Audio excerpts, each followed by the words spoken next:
This is Miriam and I in November of 2017. If you told this version of me what my life would look like over the next 9 months, I would have thought you were absolutely out of your mind.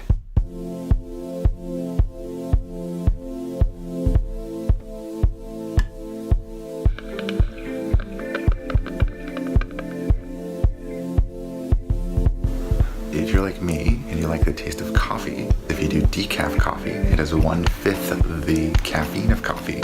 So you can drink 5 times the amount. It's the same amount of caffeine.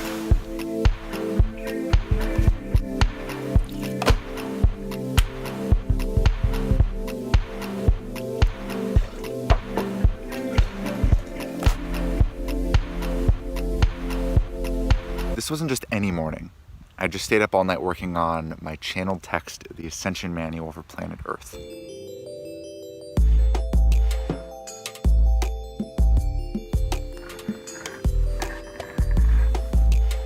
I've been up literally all night.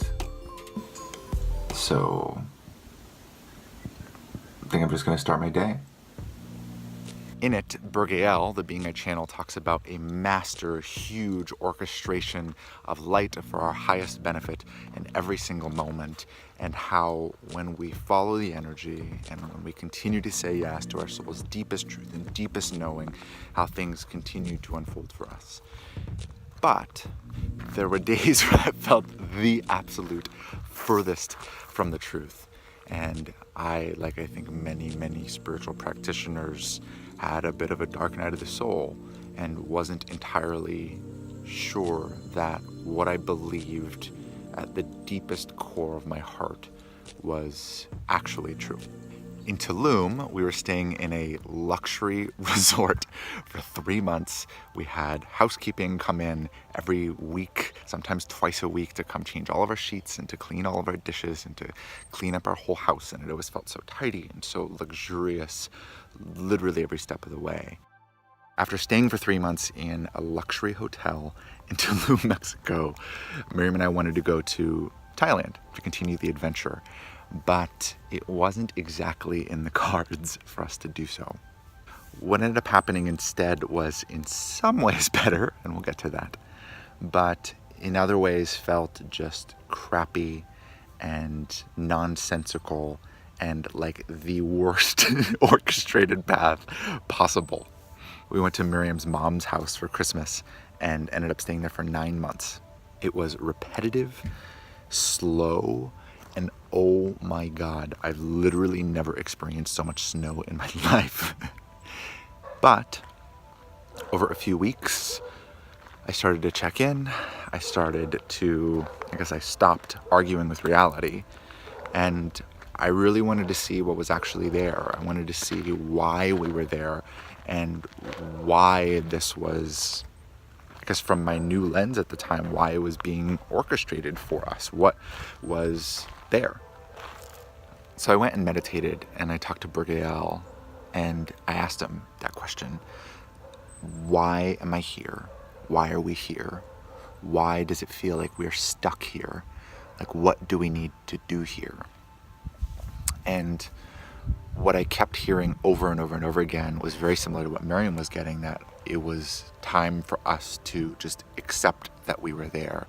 It was time for us to essentially become who we've always wanted to be. Man, I remember hearing about Beyonce and how she was on set for 3 days and didn't eat or drink. And I don't know if that's true, but regardless, the lesson behind it gets used all the time in all those motivational videos. And I remember listening to that and thinking, there's no way that would ever be me. There's no way I'd ever be up all night and just inspired and creating. But since opening as a channel, it feels like that quite a bit. There are times where I forget to eat, there are times where I forget to sleep, and not even forget, but it's like the time just keeps going by and I'm still writing and still creating, and there's this ferocious fire in me that just wants to create and that wants to get this book out and that wants to put everything I have into this. So it's fun. I've just been up all night channeling, and I'll sit on my laptop and I'll drop in a meditation and I'll call in my oversoul and I'll call in Burgael and I'll start automatic writing and we'll sit and kind of, he'll be sending me concepts and we'll be formulating thoughts together. I'm very engaged and it's like I'm focused on the grammar and the articulations, but Burgael's sitting with the big thoughts. And it's this beautiful co-creation that ends up happening, almost like I'm transcribing Burgael's thoughts without him having to put it fully into words. And I just dig it. I love it so much. And yeah, that's why I'm still up. And it's like 1 p.m. It was time for us to essentially become who we've always wanted to be. It was time for us to birth ourselves in literally complete safety and security, where, I mean, for the first time in years, I didn't have to worry about paying rent. I didn't have to worry about utilities or where the next paycheck was going to come from or what my next client was going to be.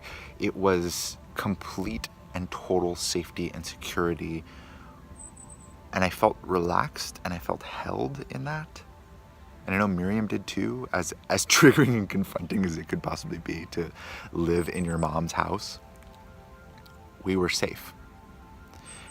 And as I reflect back, I know that that's something that we might have not had in Thailand, and we probably wouldn't have had in Thailand. When I reflect on that,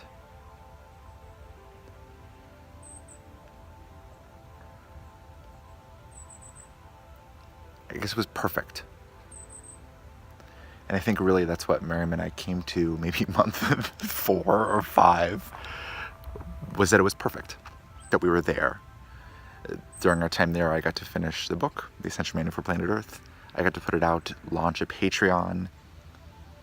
I just don't know that there's anything better that we could have been doing with those 9 months.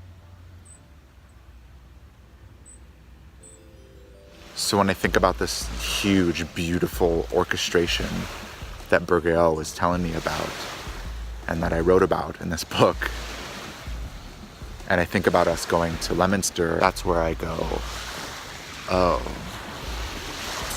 things aren't always orchestrated the exact way that we want.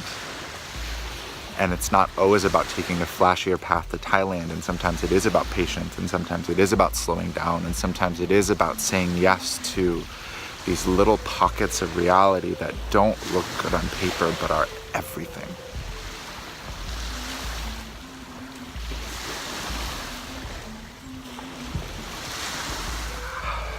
And I wouldn't trade that 9 months for the world, and I know Miriam wouldn't either.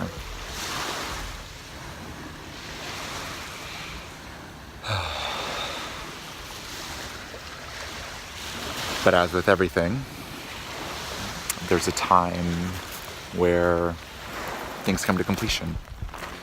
And there's a time where no matter how good something is, and no matter how safe something is, and no matter how cozy something is, and no matter how free something is, it's time to go. And that time came for us too.